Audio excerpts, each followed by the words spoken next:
সরকার জ্বালানি তেলের দাম বাড়ানোর ফলে নতুন করে সংকটের মুখে পড়তে পারে দেশের অর্থনীতি। জ্বালানি তেলের দাম বৃদ্ধির ফলে মূল্যস্ফীতি আরও বেড়ে যেতে পারে, যা জনজীবনে নতুন করে চাপ সৃষ্টি করবে বলে শঙ্কার কথা জানিয়েছেন অর্থনীতিবিদরা। আর উৎপাদন ব্যয় বাড়ায় রপ্তানিমুখী শিল্প ক্ষতিগ্রস্ত হবে বলে মত ব্যবসায়ীদের।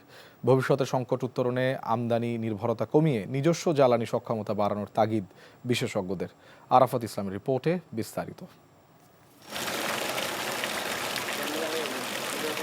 জ্বালানি তেলের দাম বাড়ার পর শিল্প, কৃষি ও সেবাসহ দেশের বিভিন্ন খাতে এর প্রভাব স্পষ্ট হয়ে উঠছে। ইতোমধ্যেই পরিবহন ভাড়া এবং এলপিজির মূল্য বেড়েছে। এর প্রভাব পড়তে শুরু করেছে নিত্যপণ্যের বাজারেও। একই সঙ্গে জ্বালানি ঘাটতির কারণে বিদ্যুৎ উৎপাদন কমে লোডশেডিংও বেড়েছে। এতে শিল্প কারখানার উৎপাদন ব্যাহত হচ্ছে। জ্বালানির দাম বাড়ার ফলে তৈরি পোশাক খাত বেশি ক্ষতিগ্রস্ত হবে এমনটাই বলছেন ব্যবসায়ীরা। ফুয়েল ক্রাইসিসের জন্য আমাদের প্রোডাকশন কমেছে, ফুয়েলের মূল্য বৃদ্ধির জন্য আমাদের খরচ বেড়েছে। তাহলে দুই দিকেই কিন্তু ইম্প্যাক্ট হচ্ছে। তো সেই ইম্প্যাক্টটা কিন্তু আমাদেরকে আরও ক্ষতির মধ্যে আরও ক্ষতিগ্রস্ত করবে। এমনিতে তো আপনি জানেন যে গত আগস্ট থেকে একদম টানা আমাদের রপ্তানি নেগেটিভ গ্রোথ, তো সেটা তো নেগেটিভ হচ্ছেই। এখন নেগেটিভের মধ্যে আরও অনেকগুলো নেগেটিভ যোগ হচ্ছে, তাহলে নেগেটিভটা আরও বাড়বে। Very simple. অর্থনীতিবিদরা বলছেন, জ্বালানির মূল্য বৃদ্ধি নতুন করে মূল্যস্ফীতিকে উস্কে দিতে পারে। নতুন করে কর্মসংস্থান হারানোর শঙ্কায় দারিদ্রতাও বাড়তে পারে বলে মত তাদের।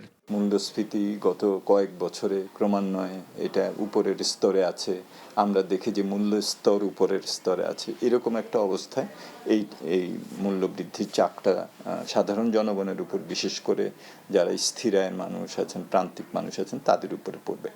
বাজার ব্যবস্থাপনা, অন্যান্য যে সামাজিক সুরক্ষা কর্মসূচি, সেটার মাধ্যমে কিছুটা হলেও এটা প্রশমিত করা যাবে।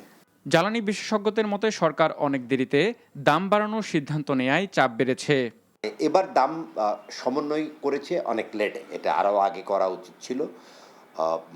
তাহলে হয়তো যে ক্রাইসিসটা আমরা দেখছি বাংলাদেশে, এই তেলের জন্য যে একটা হাহাকার পরিস্থিতি তৈরি হয়েছে, এটা যে কালোবাজারি হচ্ছে, পেট্রোল পাম্পে আপনারাই রিপোর্ট করছেন 14 ঘন্টা 16 ঘন্টা লাইন দিয়ে থাকতে হচ্ছে, এই ঘটনাটা তৈরি হতো না। আমদানি নির্ভরতা কমিয়ে নিজস্ব জ্বালানি সক্ষমতা বাড়ানোর পাশাপাশি অভ্যন্তরীণ তেল গ্যাস কূপ খনন ও নবায়নযোগ্য জ্বালানি ব্যবহারের পরামর্শও দেন তিনি। ল্যান্ডে এবং সাগরে দুইটাতেই তেল গ্যাস অনুসন্ধানের জন্য বিদেশি কোম্পানিকে নিয়ে আসা।